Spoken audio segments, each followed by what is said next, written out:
சமைச்சாச்சாமா? ஆமாம் சமைச்சிட்டேங்க. என்ன சமைச்சா இன்னைக்கு பொங்கலுக்கு? இன்னைக்கு பொங்கலுக்கு சக்கரை பொங்கல். காலையும் சாப்பிட்டீங்களா? ஆமாம், காலைல கொஞ்சம் சாப்பிட்டேன். இப்போ கொஞ்சம் வச்சுக்கோ. இப்போ கொஞ்சம் சக்கரை பொங்கல் இனிப்புக்காக. சரிம்மா. வேறு? அப்புறம் உருளைக்கிழங்கு ஃப்ரை. உருளைக்கிழங்கு ஃப்ரை. அப்புறம் சக்கரை பூசணியா? ஆமாம், சக்கரை பூசணிக்காய். சரிம்மா. அப்புறம் எல்லா காயும் போட்டு அவியல் வச்சுருக்கேன். அவியல். ம்.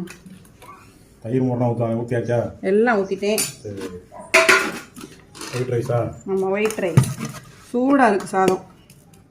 இலையில் சாப்பிடல, சூடாக சாப்பிட்டா தான் நல்லாயிருக்கும். சரி. சூடான ஒயிட் ரைஸ். அப்புறம் குழம்புனா குழம்பு? அதுக்கு பிதுக்கு பருப்பு சாம்பார். தைப்பொங்கல்னாலே பிதுக்கு பருப்பு சாம்பார் தான். அப்படியா? அதனால பிதுக்கு பருப்பு சாம்பார். ரசம் இருக்குது, தயிர் இருக்குது. சாப்பிட்டு வாங்கிட்டு சாப்பாடு எப்படி இருக்குன்னு சொல்லுங்கள். சாப்பிட்டு பார்த்து சொல்கிறேன்.